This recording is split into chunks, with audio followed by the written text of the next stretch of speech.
राज्यात क्षेत्रफळाने सर्वात मोठा असलेल्या अहमदनगर जिल्ह्याच्या विभाजनाची मागणी गेल्या अनेक वर्षांपासून प्रलंबित आहे आणि याच मागणीसाठी आज श्रीरामपूर जिल्हा कृती समितीच्या वतीनं बंदचं आवाहन करण्यात आलं आणि या बंदला सर्व व्यावसायिकांनी सुद्धा उत्स्फूर्त प्रतिसाद दिला। आता आपल्याबरोबर श्रीरामपूर शहरातील जिल्हा कृती समितीचे काही नेते आहेत, त्यांच्याशी आपण संवाद साधणार आहोत। काय नेमकी मागणी आहे? आमची गेली 40 वर्षापासून मागणी आहे की अहमदनगर जिल्ह्याचं विभाजन करून श्रीरामपूर जिल्हा करावा।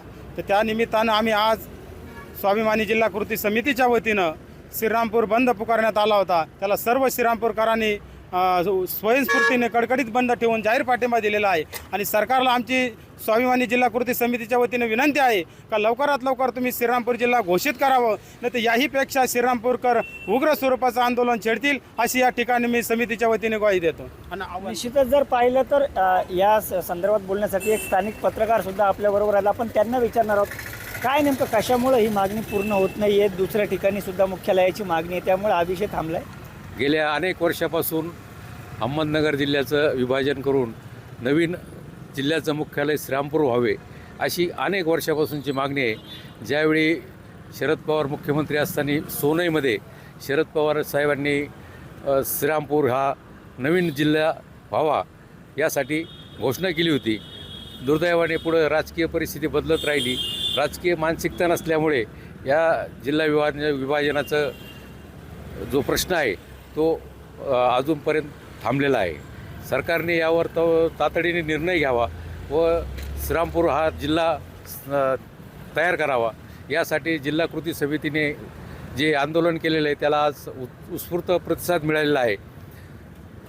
निश्चितच कामगार नेते सुद्धा आपल्याबरोबर आहेत। आगामी विधानसभा निवडणुका आता तोंडावर आहेत 2-3 महिन्यांवर, काय वाटते सरकार निर्णय घेईल? सरकारने निर्णय घ्यावा त्यासाठीच हे सर्व काही चाललेलं आहे आणि सरकारने जर निर्णय घेतला नाही तर श्रीरामपूरची मानसिकता असेल श्रीरामपूरकरांची की ते आता कुठल्याही राजकीय पक्षाचे लोक असू द्या, पहिले ते श्रीरामपूरचं पाहणार, पहिलं हे श्रीरामपूरचं पाहणार आहे, श्रीरामपूर जिल्हा झाला पाहिजे। अन्यथा मग वेगवेगळ्या स्वरूपाचं आंदोलन करून कुठल्याही पक्षाचे नेते असतील त्यांना ही निवडणूक आणि भावी काळातली निवडणूक ही अडचणीची ठरणार आहे आणि उग्र स्वरूपाचे आंदोलन आता वेगवेगळे हे हाती घेण्याचा आता निर्णय झालेला आहे।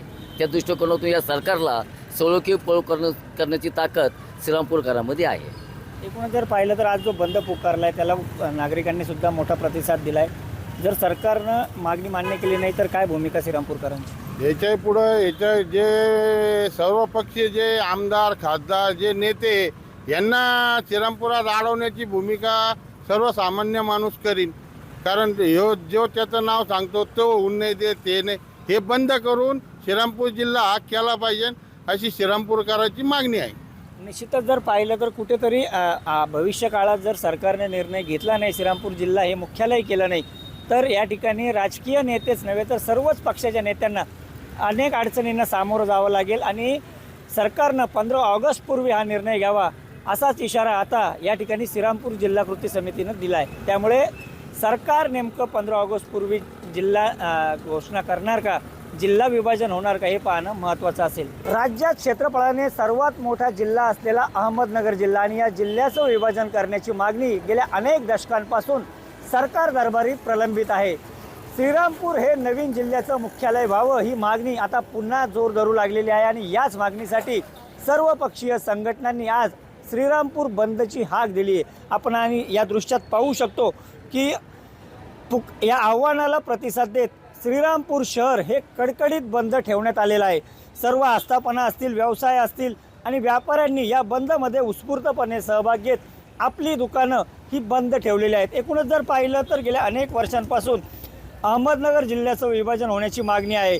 काही वर्षांपूर्वी श्रीरामपूर हे मुख्यालय होईल अशी चर्चा होती आणि त्याच अनुषंगाने आता श्रीरामपूर वासियांनी जिल्हा कृती समिती स्थापन करत श्रीरामपूर जिल्ह्याच्या मागणीसाठी शासन दरबारी जोर धरलेला आहे आणि याच मागणीसाठी आज श्रीरामपूर शहर हे कडकडीत बंद ठेवण्यात आलेलं आहे। गेल्या 2 दिवसांपासून प्रांत कार्यालयावर निवेदन असेल, ठिय्या आंदोलन असेल, अशा वेगवेगळ्या पद्धतीनं आंदोलनं करण्यात आली आणि त्या पाठोपाठ आज श्रीरामपूर शहर हे बंद ठेवण्यात आलेलं आहे।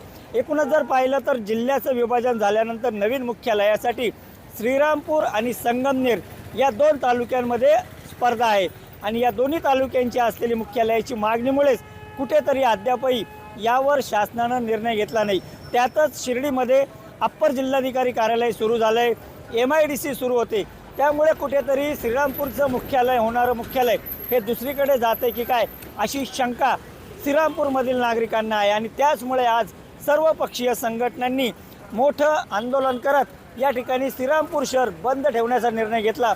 आणि या बंदला श्रीरामपूर शहरातील सर्व व्यावसायिक असतील, सर्वपक्षीय नेते असतील, संघटना असतील यांनी उत्स्फूर्त प्रतिसाद देत हा बंद पाळलेला आहे.